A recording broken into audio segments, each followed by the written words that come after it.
পুরীর সমুদ্রে অল্পের জন্য রক্ষা পেলেন সৌরভ গঙ্গোপাধ্যায়ের দাদা স্নেহাশিস গঙ্গোপাধ্যায় এবং তার স্ত্রী।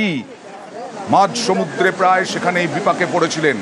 আর সেই পরিস্থিতিতে সিএবি সভাপতি ও তার স্ত্রী পুরীতে বেড়াতে গিয়ে দুর্ঘটনা থেকে বাঁচলেন। কথা বলবো প্রতিনিধি ইরনের সঙ্গে। কি হয়েছিল ইরন? দেখো অয়ন, গত শনিবার দিন পুরীতে বেড়াতে গিয়ে সেখানে সমুদ্রে স্পিড বোটে সমুদ্র ভ্রমণের জন্য বেরোন স্নেহাশিস গঙ্গোপাধ্যায় এবং তার স্ত্রী অর্পিতা। এই দুজন যখন তারা ভ্রমণে যান সেই সময় জোয়ার চলছিল এবং জলের উচ্চতা যথেষ্ট বেশি ছিল এবং আবহাওয়া প্রতিকূল ছিল। এই পরিস্থিতিতে কিছু দূর যাওয়ার পরই স্পিড বোটটি উল্টে যায় এবং রীতিমতো দুর্ঘটনার পরিস্থিতি তৈরি হয় এবং যথেষ্ট আতঙ্কের তৈরি হয়। কারণ অর্পিতার সঙ্গে যখন কথা বলছিলাম তিনি বলছিলেন যে সেই সময় আচমকা তিনি দেখতে পাচ্ছিলেন এবং স্নেহাশিস গঙ্গোপাধ্যায়কে খুঁজে পাচ্ছিলেন না, মানে হাজবেন্ডকে খুঁজে পাচ্ছিলেন না।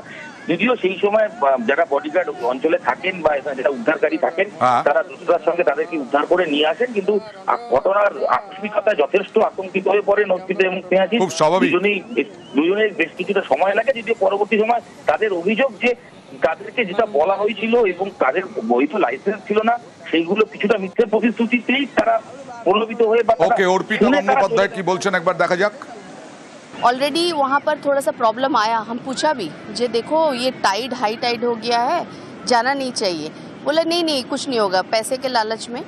और जैसे ही अंदर गया मैं कभी अपने ज़िंदगी में इतना बड़ा नहीं देखी वेव। लाइक वो तो कम से कम 10 मंजिले का वेव था और वो वेव क्योंकि वो और भारी नहीं था, उसमें 10 सीटर अगर रहता वजन रहता तो शायद तक वो उठ के ऐसे बम्प हो सकता था।